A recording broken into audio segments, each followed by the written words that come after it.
Aunty, aunty चिड़िया, मैं अपने मम्मा पापा से बिछड़ गया हूँ। मुझे यहाँ डर लग रहा है। यहाँ मुझे कोई बड़ा पक्षी खा जाएगा। आंटी, आप मुझे मेरे मम्मा पापा के पास ले चलिए।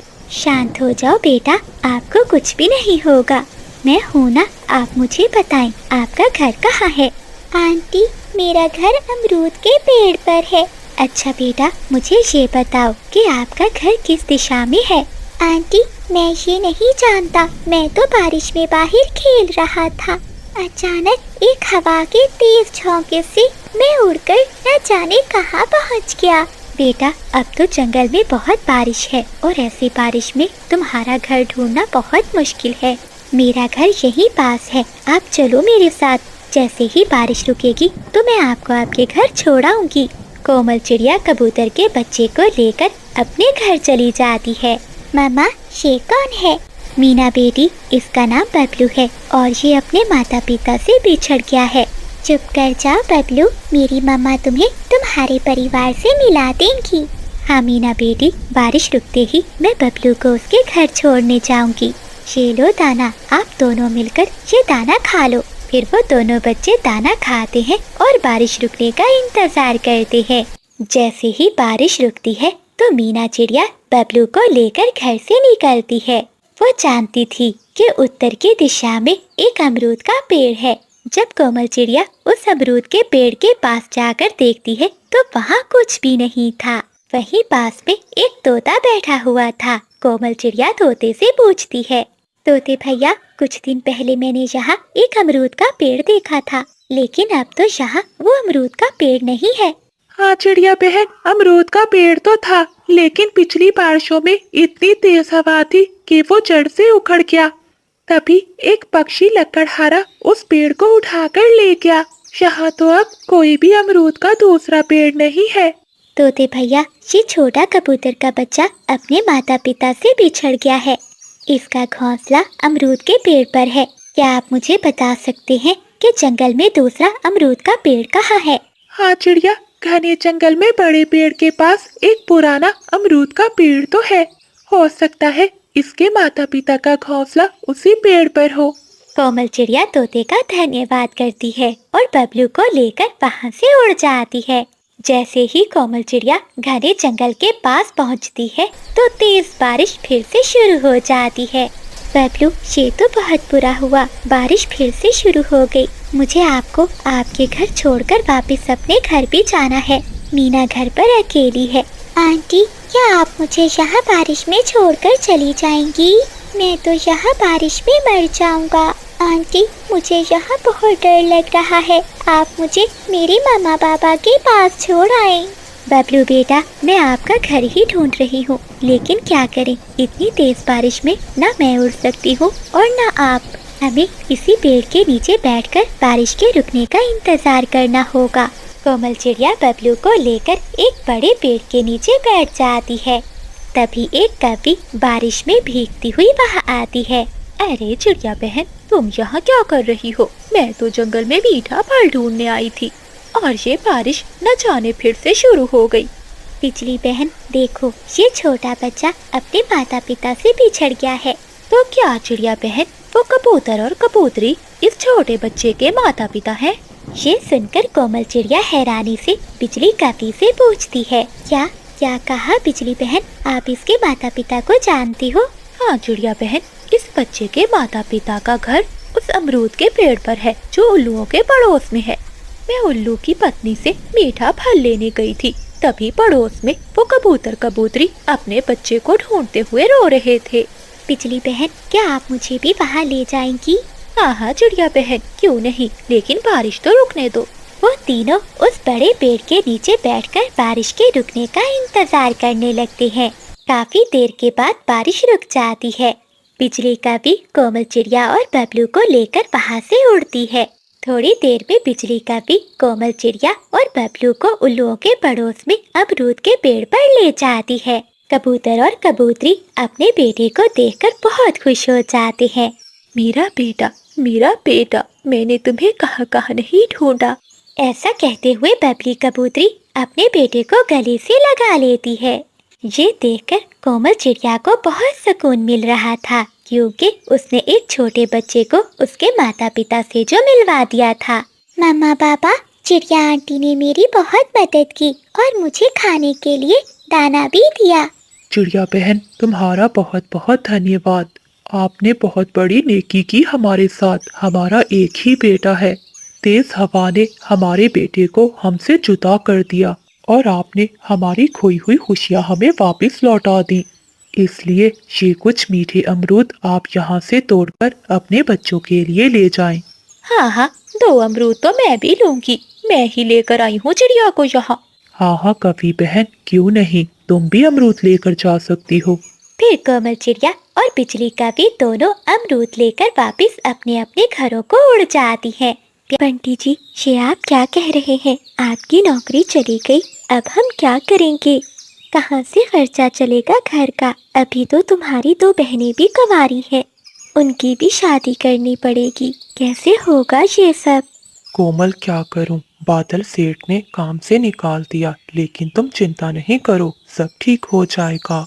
2 साल बीत जाते हैं, लेकिन बंटी चिड़े को जंगल पे कहीं भी काम नहीं मिलता। जो जमा पूंजी बंटी चिड़े ने जमा कर रखी थी, उससे अपनी एक बहन की शादी कर देता है।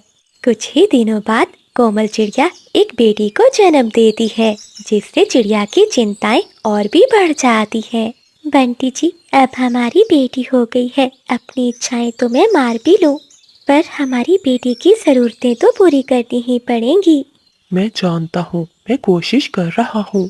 ऐसे ही 1 साल बीत जाता है। कोमल चिड़िया एक और बेटी को जन्म देती है।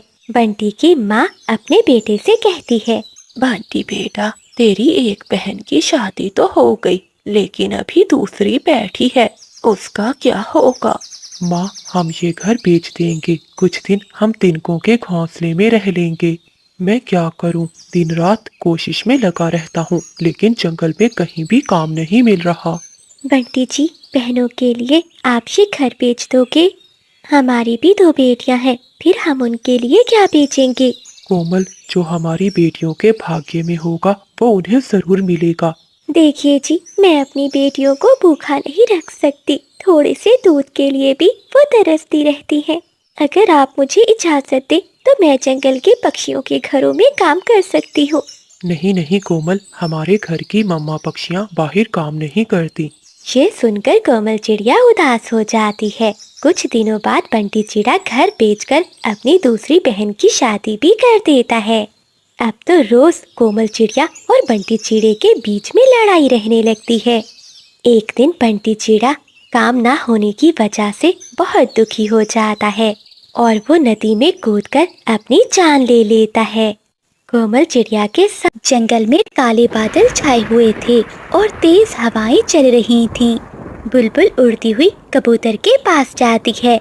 कबूतर भाई, क्या आपने देखा कि बादलों का रंग बिल्कुल काला हो चुका है? ऐसा लग रहा है जैसे जंगल पर कोई मुसीबत आने वाली है। तभी चीकू तोता तेजी से उड़ता हुआ वहाँ आता है। कबूतर और बुलबुल, मैंने अभी नदी के उस पार देखा है। तूफान इतनी तेजी से बढ़ रहा है कि पुराने पेड़ तिनके की तरह उड़ रहे हैं। हमें फौरन सबको इकट्ठा करना होगा। दोस्तों, मैंने पहले ही अपने घर में कुछ दाना और पानी जमा कर रखा है, मगर ये तूफान हमारे घोंसलों को भी नहीं छोड़ेगा। हमें कोमल चिड़िया की तरफ जाना चाहिए। अब वही हमें कोई रास्ता बता सकती है। ऐसा कहते हुए वो तीनों दोस्त कोमल चिड़िया के पास जाते हैं। कोमल चिड़िया एक पेड़ के नीचे सभी पक्षियों को इकट्ठा करती है। दोस्तों, समय बहुत कम है। ये तूफान कोई मामूली नहीं लग रहा। मुझे आज भी याद है, जब मैं छोटी थी तो ऐसा ही एक तूफान हमारे जंगल में आया था। उस तूफान में हमने अपने घर और पक्षियों ने अपने परिवारों को खो दिया था। परंतु अब ऐसा नहीं होगा। हम सबको मिलकर इसका मुकाबला करना होगा। दोस्तों, मैंने जंगल के उत्तर में एक पत्थरों की गुफा देखी है। हम सबको अपने बच्चों को लेकर वहां पहुंचना चाहिए, इससे पहले कि बारिश शुरू हो जाए। अगर बारिश शुरू हो गई तो हम सबका निकलना बहुत मुश्किल हो जाएगा।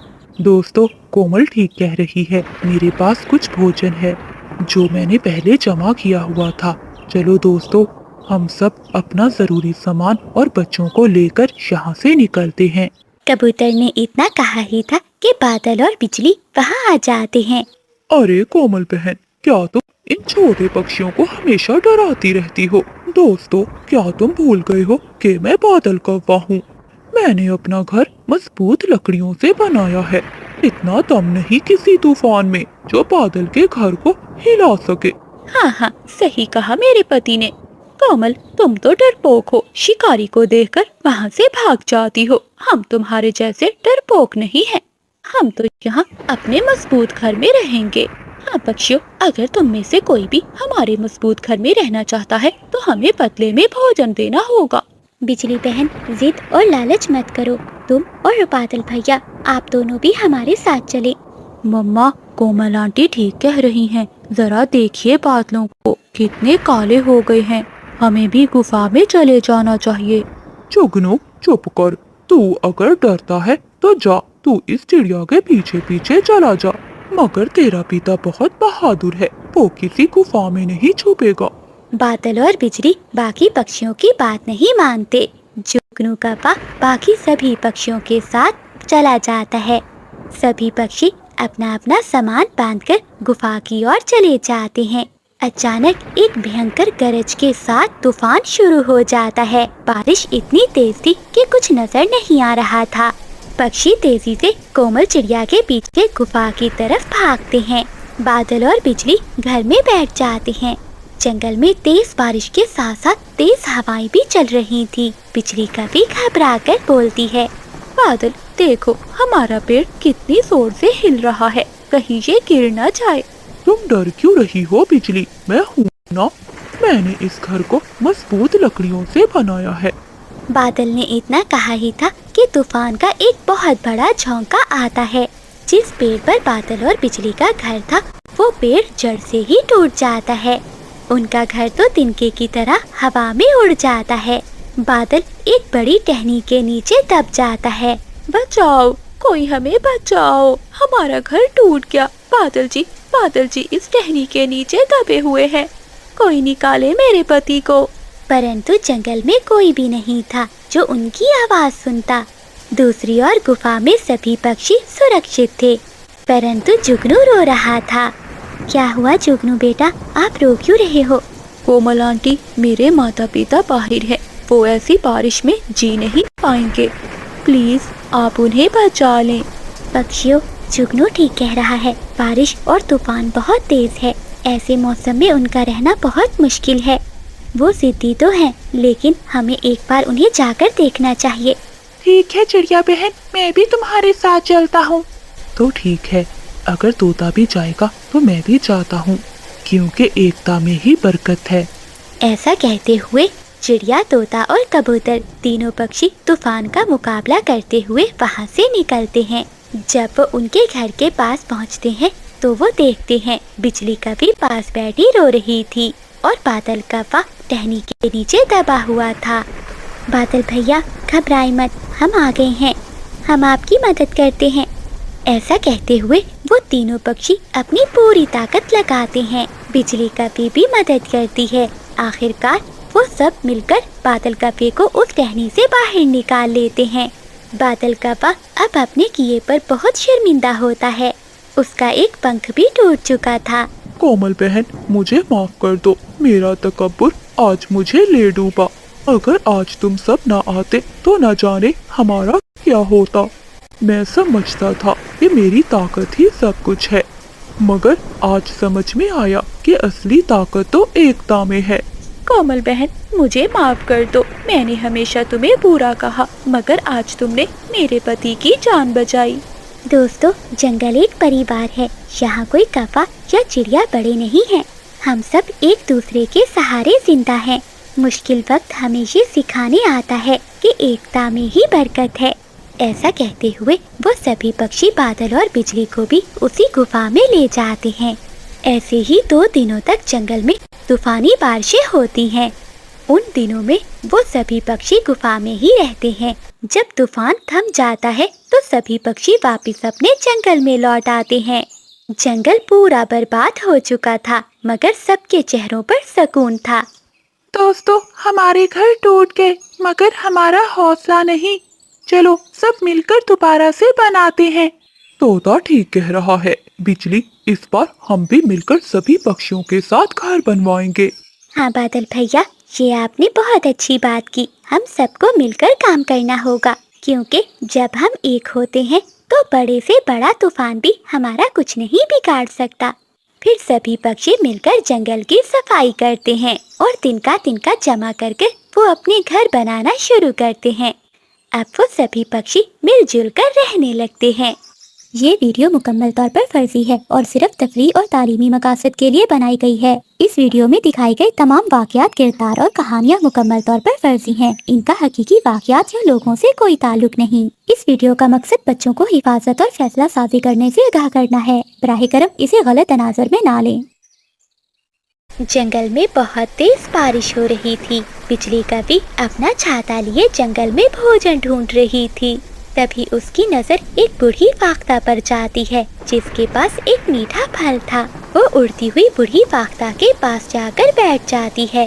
माँ जी, अपना फल यहीं रख दो और जल्दी से इस बड़े पेड़ के पीछे छुप जाओ। तुम्हारे पीछे मैंने एक बहुत बड़ी चील देखी है। यहाँ ये तुम क्या कह रही हो बेटी, कहाँ है चील? माँ जी, इस बात को छोड़ो, जल्दी से ये मीठा फल मुझे पकड़ाओ और उस बड़े पेड़ के पीछे छुप जाओ। अगर जान बचानी है तो जल्दी करो। वो बूढ़ी फाख्ता डर के मारे ऐसा ही करती है। वो अपना मीठा फल बिजली कपी को देकर खुद बड़े पेड़ के पीछे छुपकर बैठ जाती है। बिजली कपी वो मीठा फल उठाती है और वहाँ से अपने घर भाग जाती है।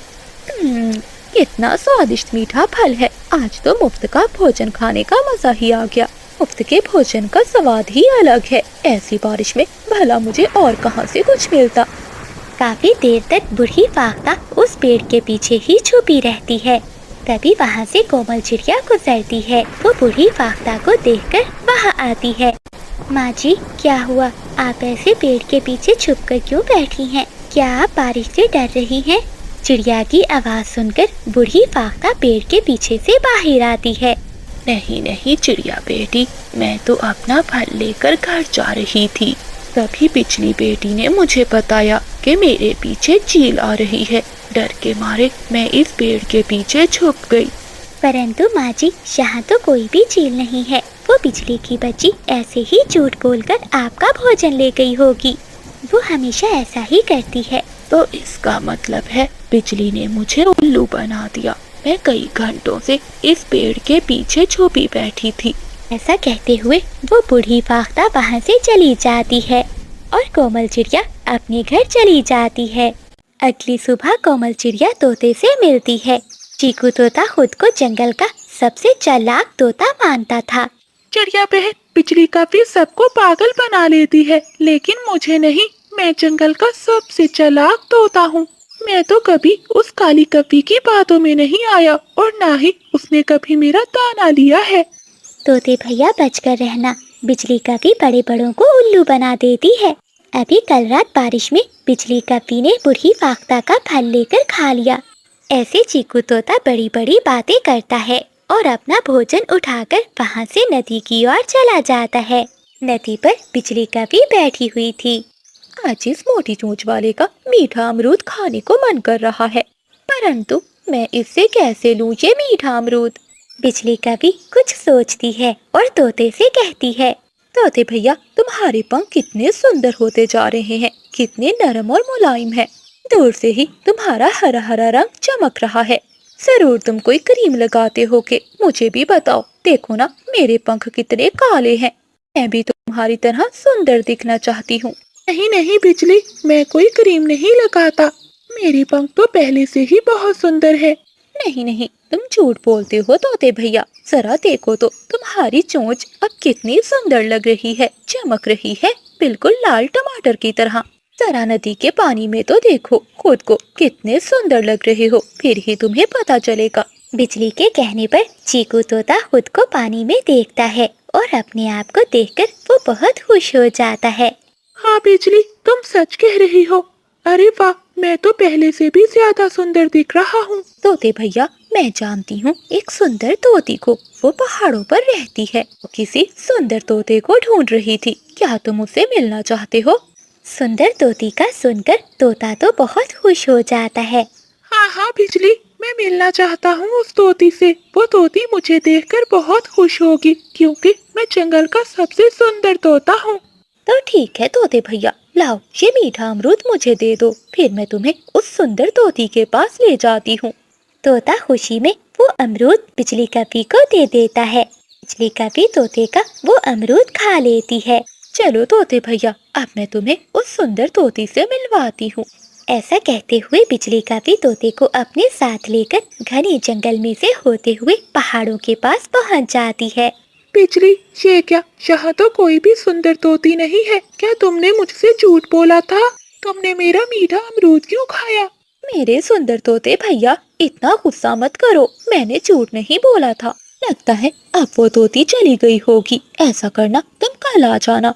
कल तुम कोई मीठा फल ढूंढ कर लाना। तोती को मीठे फल बहुत पसंद है। बिजली की बात सुनकर तोता खुशी खुशी वापस अपने घर लौट जाता है। अगली सुबह हो जाती है। चीकू तोता जंगल से कुछ मीठे फल ढूंढता है और वापस बिजली कपी के पास जाता है। बिजली, देखो मैं मीठे फल ढूंढ लाया।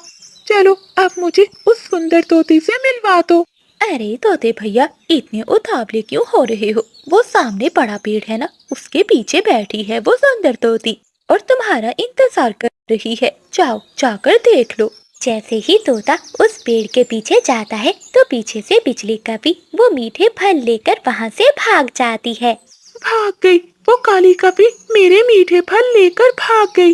मैं भी पागल था जो इस काली कपी की बातों में आ गया। कितना चालाक बनता था मैं, लेकिन उस कपी ने मुझे उल्लू बना दिया।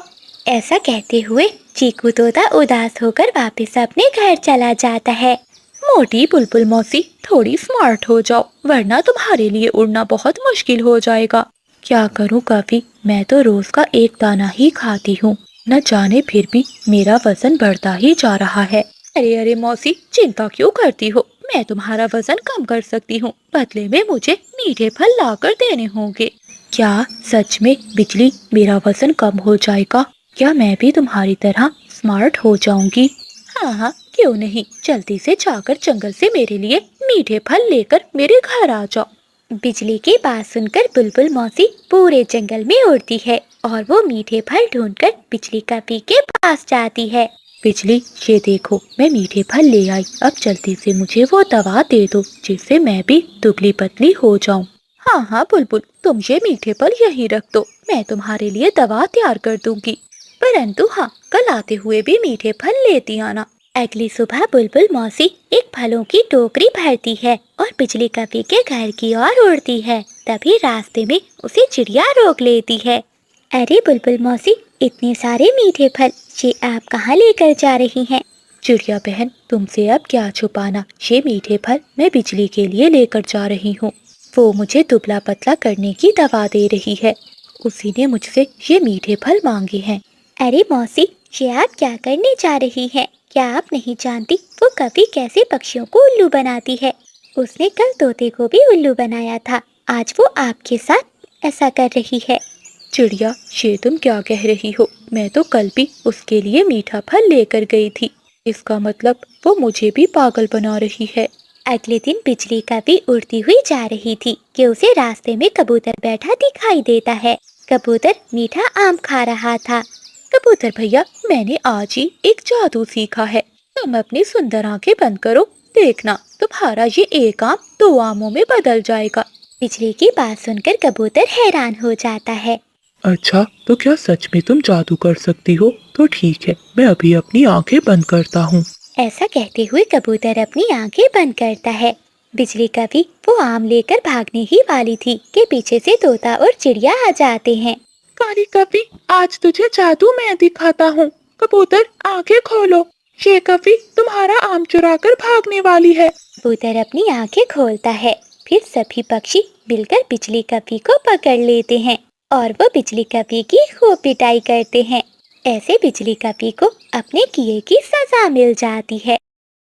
जंगल में सुबह का समय था। कोमल चिड़िया ने अपनी मेहनत से एक बहुत ही सुंदर फलों का बागीचा लगाया था, जिसमें वो दिन रात मेहनत करती थी। कोमल चिड़िया के साफ और नेक दिल की वजह से बागीचे के पेड़ उसे बातें करते थे।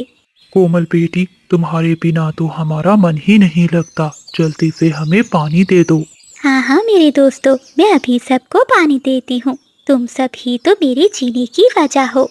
ऐसा कहते हुए कोमल चिड़िया पेड़ों को पानी देने लगती है। वहीं दूर बैठी चिड़िया की सौतेली माँ और उसकी सौतेली बहन ये सब देखकर जल भुन रही थीं। देख पारो, इस कोमल का बागीचा कितना हरा भरा है। पूरे जंगल में इसकी तारीफें करते हैं और सभी पक्षी हमारा मजाक उड़ाते हैं। मुझे लगता है अब इसका इलाज करना ही पड़ेगा। हाँ माँ, किसी तरह से इसका बगीचा हमारा हो जाए और फिर हम इस कोमल को जंगल से निकाल देंगे।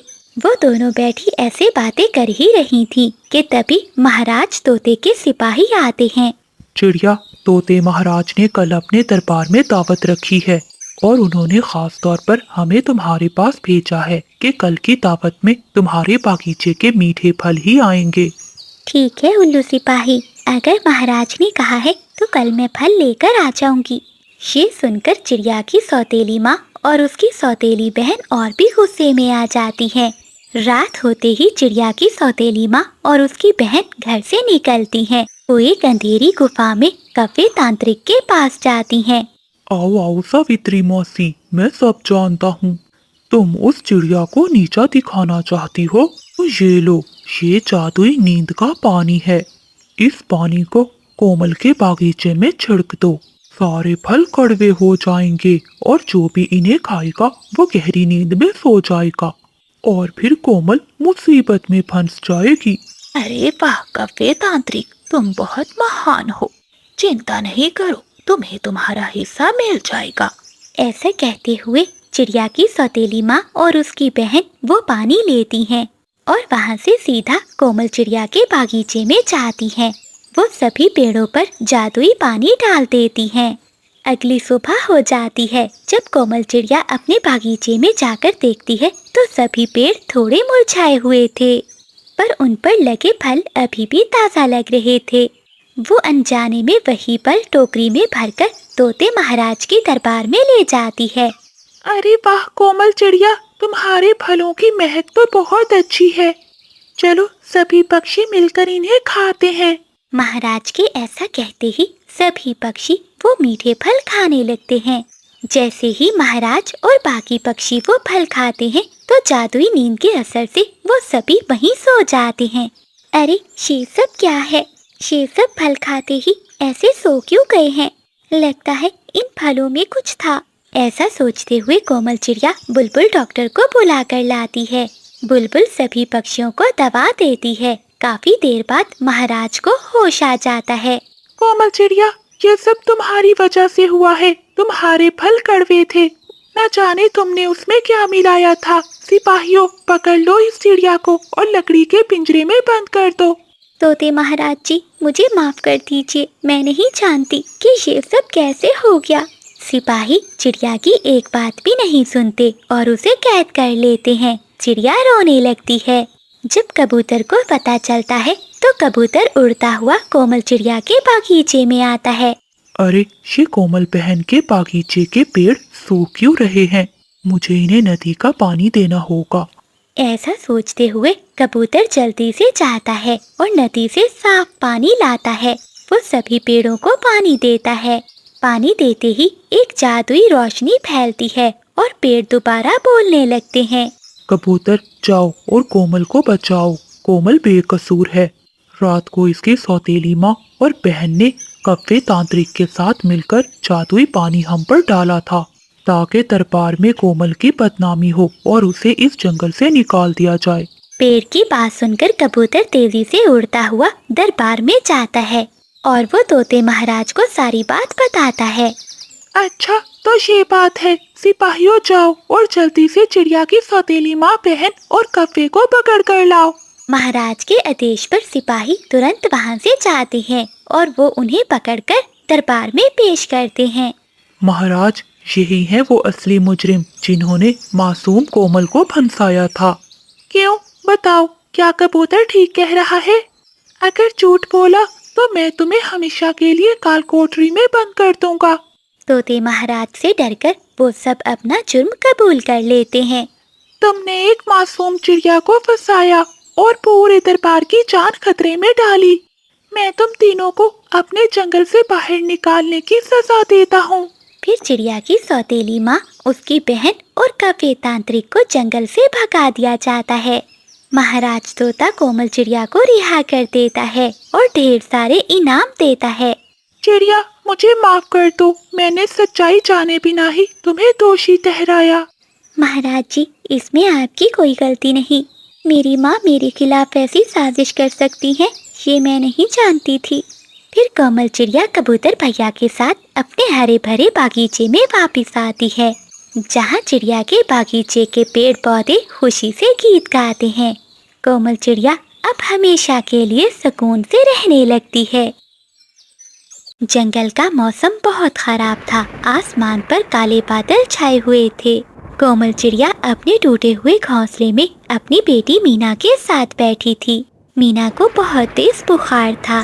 ए ऊपर वाले, मीना का बुखार कब नहीं हो रहा। मेरे पास तो ना पैसे हैं और ना ही दवा।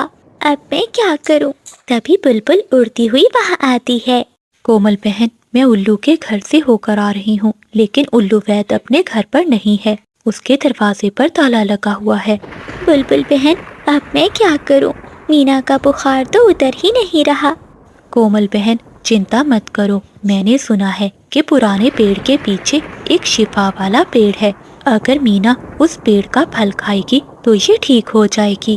परंतु बुलबुल, तुम्हें तो पता है, वहाँ तक पहुँचने के लिए मुझे नदी पार करनी होगी और मेरे पंख इतने मजबूत नहीं है कि मैं नदी पार कर सकूं। हाँ कोमल, तुम ठीक कह रही हो। तुम क्या, मैं भी वो नदी पार नहीं कर सकती। कोमल बहन, याद आया, बादल कौवा नदी में मछलियाँ पकड़ता है, उसके पास नाव है। तुम उससे जाके मदद क्यों नहीं मांगती?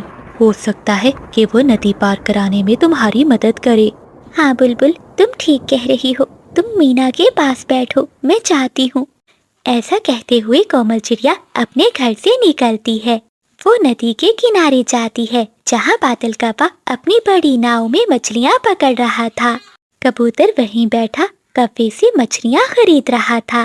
बादल भैया, मौसम बहुत खराब है, मुझे नदी के पार जाना है, मैं उड़ नहीं सकती। आप मुझे नदी के पार ले जाएंगे? मेरी बेटी बहुत बीमार है, मुझे उसके लिए नदी के पार से वो शिफा वाला फल लेकर आना है।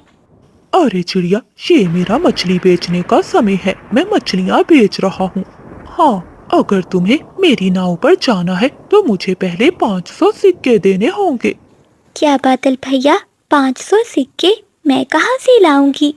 तभी तोता भी वहाँ आ जाता है। बादल, शर्म करो, देखो एक माँ कितनी मजबूर है और तुम मुझसे सिक्के मांग रहे हो। चल चल मोटी चोंच वाले, तू जाकर अपना काम कर। चिड़िया को अगर नाव पर जाना है तो मुझे सिक्के देने होंगे, वरना मैं नहीं लेकर जाऊंगा। कोमल चिड़िया ये सब सुनकर चुपचाप वहाँ से चली जाती है। रास्ते में कोमल चिड़िया को एक बूढ़ी फाख्ता मिलती है, जो एक झाड़ियों में फंसी हुई थी।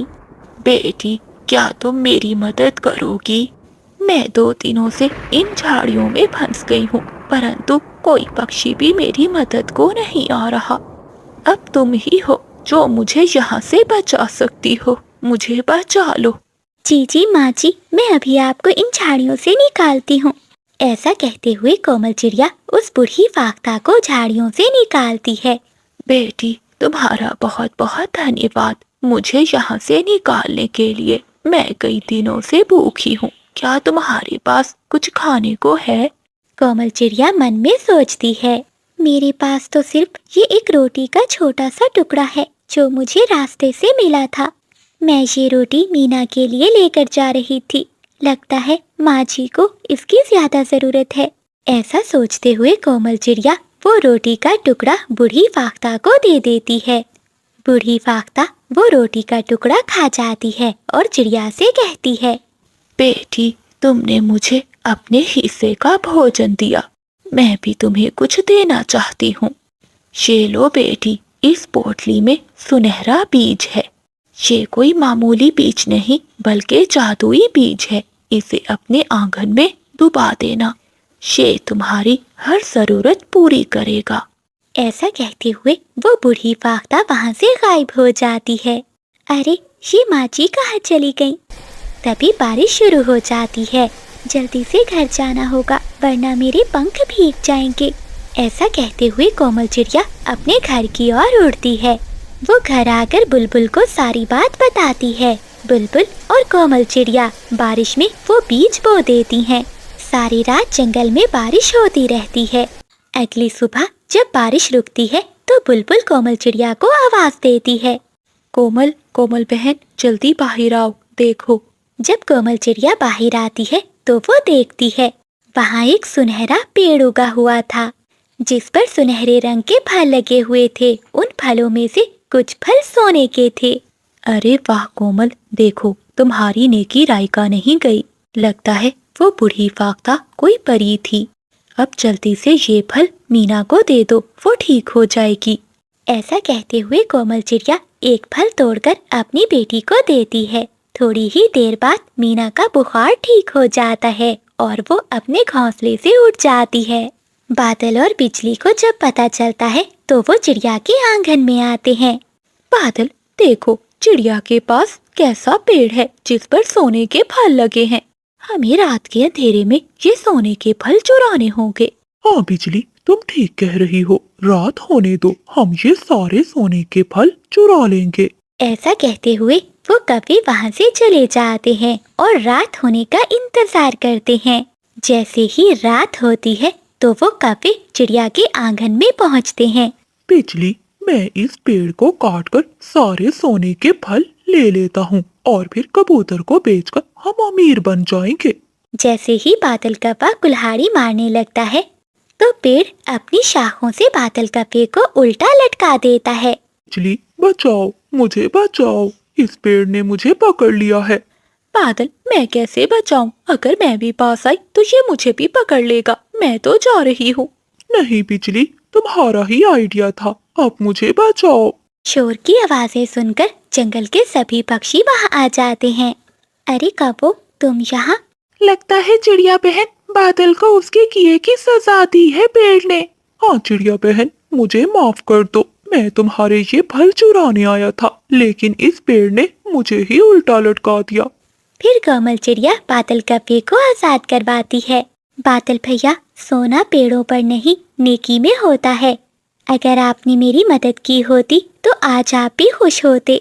जो दूसरों की मजबूरी का फायदा उठाता है वो खजाना मिलने पर भी भूखा ही रहता है, मगर जो मुश्किल में मदद करे ऊपर वाला उस पर करम करता है। बादल जी, अभी तक सो रहे हो? चलो मेरे साथ, तुम्हें कुछ दिखाना है। क्या हुआ बिजली, क्यों काए काए कर रही हो? सोने दो मुझे। तुम यहाँ सोते रहो और जंगल के पक्षी वो सारा मीठा शहद ले जाएंगे। क्या कहा? मीठा शहद? हाँ, पीपल के पेड़ पर एक बहुत बड़ा शहद की मक्खियों का छत्ता है। उसमें से मीठा मीठा शहद टपक रहा है। अगर वो मीठा शहद हमें मिल जाए तो हमें दाने की खोज में उड़ना नहीं पड़ेगा। हाँ बिजली, चलो जल्दी जाकर वो शहद ले आते हैं। ऐसा कहते हुए वो पति पत्नी पीपल के पेड़ के पास जाते हैं। बिजली, तुम सही कह रही थी, ये छत्ता तो बहुत बड़ा है और ये छोटी मक्खियाँ तो नन्ही सी जाने हैं। मेरे एक पर के झटके से सभी उड़ जाएंगी। मैं अभी जाकर मक्खियों को हटाकर इस छत्ते पर कब्जा कर लेता हूँ। तभी चीकू तोता और कोमल चिड़िया भी वहाँ आ जाते हैं। रुको बादल, रुक जाओ। ये मक्खियाँ जितनी छोटी हैं इतनी ही खतरनाक भी हैं।